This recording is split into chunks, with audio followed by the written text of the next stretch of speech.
Philadelphia, 1850. They arrived, hundreds of thousands of Irish escaping the terror of the Great Famine. They traded the green hills for crowded industrial streets. They faced poverty, prejudice, and brutal labor. But they survived. They survived on resilience, and they survived on food, humble dishes born of necessity, yet rich with cultural memory. Forget luxury. This is the truth of the Irish immigrant plate. This is the story of the 25 foods that fueled their American survival. Number 1. Coal cannon. Made from mashed potatoes, boiled cabbage, and a bit of butter or lard, coal cannon was one of the most beloved dishes Irish families brought with them. In the crowded tenements of South Philadelphia, butter was a luxury. So many used drippings saved from cooking pork instead, or even just a dash of milk if they could afford it. The earthy aroma of boiling cabbage and steaming potatoes often wafted through tenement hallways, drawing children in from the streets, hoping for a spoonful.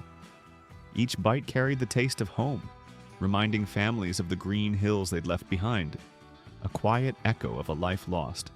It wasn't just dinner. It was a way to hold on to identity when everything else felt uncertain. Number 2. Irish oatcakes. Oatcakes were the working man's bread. Flat, sturdy, and easy to make with nothing but oats, water, and a pinch of salt. Often made from cheaper, coarser oats.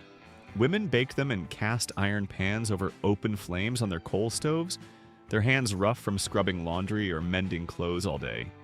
When men went off to load ships or lay track, they'd tuck a few oatcakes into their coat pockets, a simple, enduring fuel. The dry, nutty flavor paired perfectly with strong, bitter tea or even just water from the communal pump. To many, those oatcakes tasted like endurance itself, the unwavering fuel that kept families alive through backbreaking days. Number 3. Potato and onion soup. A fundamental, comforting staple, this soup leveraged the two most affordable vegetables available, potatoes and onions. Water was the primary liquid, sometimes thickened with a little flour or a bit of leftover broth if they were lucky enough to have it. Simmered slowly over a low heat, its simple aroma provided a sense of warmth in drafty tenement rooms. The milky white soup, often with chunks of soft potato, provided vital calories and a semblance of a full meal. It was a dish born of scarcity, yet it offered profound comfort on cold Philadelphia evenings, a silent promise of nourishment. Number 4. Salted cod with potatoes. Salted cod, a non-perishable and relatively inexpensive protein, was a common sight in market stalls near the docks, often bought by the pound.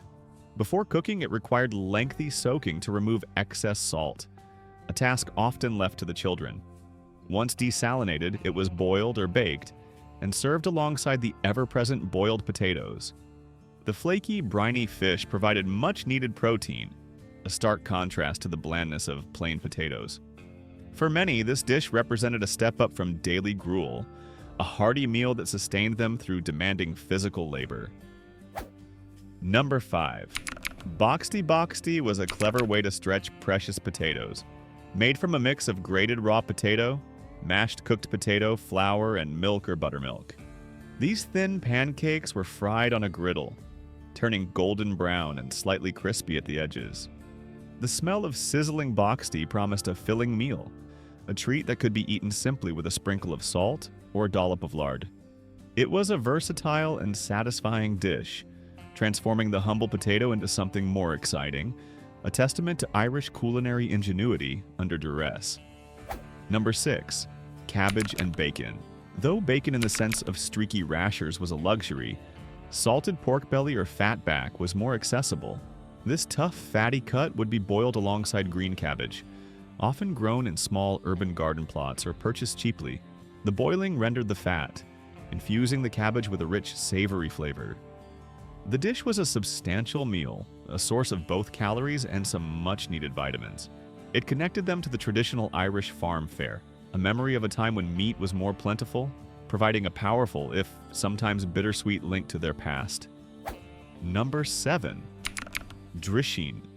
Drisheen, or black pudding, was a resourceful food made from animal blood, often from pigs or cattle slaughtered for wealthier families. Oats and spices, Though perhaps unfamiliar to modern palates, it was a valuable source of iron and protein, especially when other meats were scarce. The dark, firm sausage would be fried or boiled, its earthy, metallic aroma filling the small kitchen. Eaten in thin slices, often with potatoes or bread, it was a reminder of the nose-to-tail philosophy of Irish cooking. Nothing was wasted, every part of an animal was utilized to survive. Number 8. Soda bread. A cornerstone of Irish baking, soda bread was made with flour, buttermilk, baking soda, and salt, quickly mixed and baked without yeast. This meant it could be prepared and cooked much faster than traditional yeast breads, a crucial advantage in busy, cramped households. The dense, slightly tangy bread had a comforting aroma as it baked, filling the small homes with a sense of warmth. Served fresh from the oven, perhaps with a scraping of butter or jam if available, it was a filling accompaniment to any meal, a daily bread that symbolized sustenance and home. Number 9. Porridge. A simple bowl of oatmeal or stirabout was a common breakfast, especially for children and laborers. Made from oats boiled with water or rarely milk, it was a cheap, filling, and nutritious start to the day. The creamy, warm texture and mild, earthy flavor offered a soothing start to a difficult day. Often eaten plain, sometimes sweetened with a tiny bit of molasses or sugar if possible, porridge represented the fundamental fuel needed to face the long, arduous hours of work. It was humble, yet absolutely essential. Number 10. Lard biscuits. In place of butter, lard, rendered pork fat, was a readily available and affordable fat for baking. These simple biscuits were made with flour, lard, salt, and water, or buttermilk, then baked in a hot oven or on a griddle. They emerged flaky and rich, their aroma a comforting promise of warmth. These biscuits were a cheap way to fill hungry stomachs, often served alongside stews or soups, or simply eaten plain. They were a testament to the ingenuity of immigrant women, making do with what they had to feed their families. Number 11. Stewed tripe and onions. Tripe, the edible lining of a cow's stomach, was another example of resourceful cooking, as it was a very inexpensive cut of meat. It required extensive cleaning and long simmering, often with onions and carrots if available, to make it tender and palatable. The resulting stew was gelatinous and rich, with a distinctive savory aroma that was often an acquired taste. Despite its humble origins, it provided much-needed protein and warmth, a hearty meal for those whose bodies were worn from manual labor. It was a dish that spoke of practicality and making the most of every scrap. Number 12. Mutton broth. Mutton from older sheep was cheaper than lamb and often tougher, making it ideal for long-simmered broths. A scraggy neck bone or a few ribs would be boiled slowly with water, and perhaps a few scavenged vegetable scraps like carrot peelings or tough outer cabbage leaves. The resulting cloudy, savory broth was a precious commodity, offering warmth and some nutrients, especially for the sick or elderly. Its subtle aroma filled the small tenement rooms with a hint of nourishment, a simple but vital offering in times of scarcity. Number 13. Fish and chips. While not yet the iconic British dish, Irish immigrants in Philadelphia often combined fried fish, particularly cheaper varieties like cod or mackerel, with freshly fried potato chips. Fish from the docks could be bought cheaply, dipped in a simple flour and water batter, and fried in inexpensive oil or lard. Potatoes were, of course, abundant. The crisp, hot fish and salty, soft potatoes were a relatively indulgent treat, a welcome break from monotonous meals, perhaps purchased from a street vendor rather than cooked at home, a taste of comfort and an evolving Irish-American fast food. Number 14. Curdled milk and bread. A simple and traditional Irish snack or light meal, especially when fresh milk wasn't readily available or had soured. Curdled milk, often just milk left to sour naturally or with a drop of vinegar, was eaten with hunks of stale or fresh soda bread.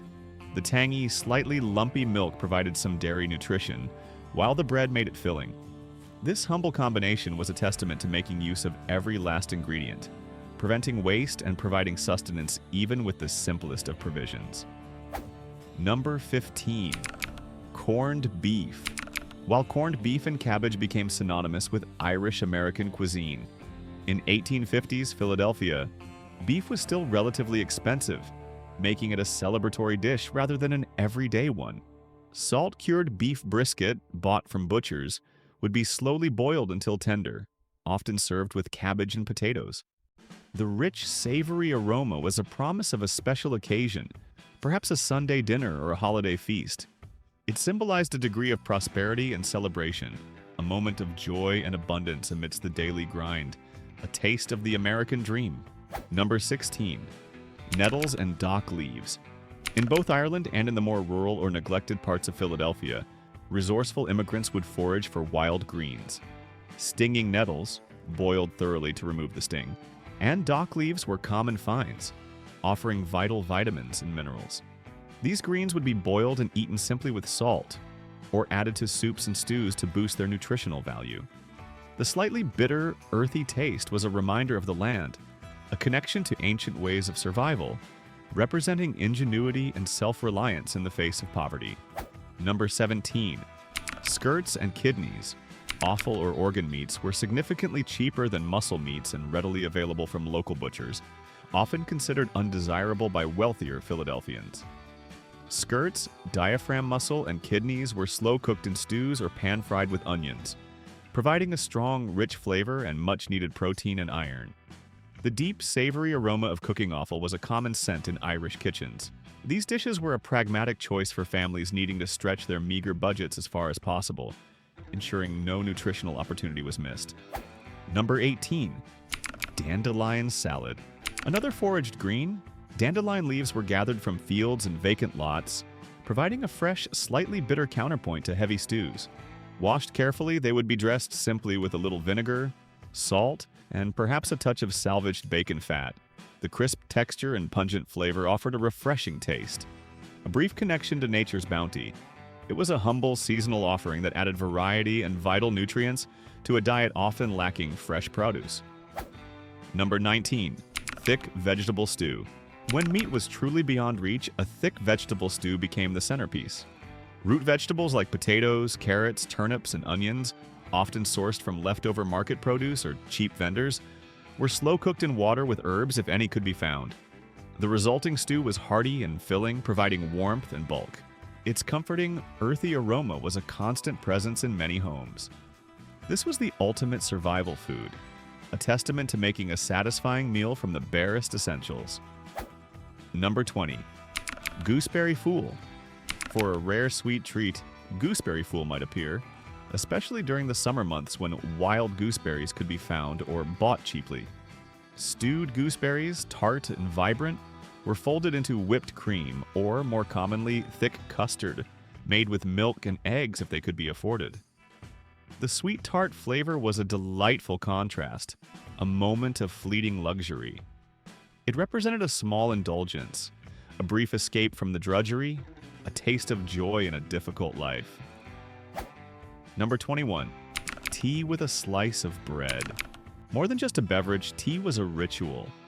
Strong black tea, often sweetened with molasses or a meager spoonful of sugar, was a moment of respite. Served with a slice of soda bread or oat cake, it was a simple but profound comfort. The warmth of the cup in tired hands, the earthy aroma, and the brief stillness offered a moment of peace. For many women, it was a chance to pause, to gather strength, and to share quiet words with family members, a small anchor in a turbulent world. Number 22. Rabbit stew. Rabbits, wild and plentiful, were sometimes hunted or trapped, providing a source of fresh meat. Rabbit stew, made with the whole rabbit cut into pieces, potatoes, onions, and whatever vegetables were available, was a rich, gamey, and nourishing meal. Slow cooked over hours, the meat became tender, and the broth thick and flavorful. The aroma of simmering rabbit stew promised a rare and satisfying feast. It was a testament to the resourcefulness and hunting skills that immigrant men sometimes relied upon. Number 23. Proti Otten. This ingenious bread combined the two most fundamental ingredients, potatoes and oats. Cooked mashed potatoes were mixed with oat flour or finely ground oats and water, then baked into a dense, filling loaf. It was heavier and more rustic than soda bread, a true survival bread. The earthy scent of baking potatoes and oats filled the modest kitchens. This bread provided sustained energy, a testament to how the Irish stretched their limited resources to create something nourishing and substantial, a bread that truly tasted of perseverance. These humble dishes, prepared in cramped kitchens with rudimentary tools, tell a profound story. They speak not just of survival in the face of unimaginable hardship, but of faith, determination, and the unyielding strength of family and cultural identity. From the earthy comfort of colcannon to the enduring resilience of oatcakes, these meals were more than just fuel. They were a link to a cherished past and a testament to the promise of a future. Many of these traditional Irish recipes, from hearty stews to comforting breads, eventually intertwined with the fabric of American cuisine, evolving into the very comfort foods we cherish today. They are a delicious legacy of a people who persevered, who built new lives, and who enriched their adopted home with their spirit and their traditions. Every loaf, every bowl, every meal shared in those narrow kitchens was a quiet act of hope, proof that even in hardship, the Irish spirit found a way to endure.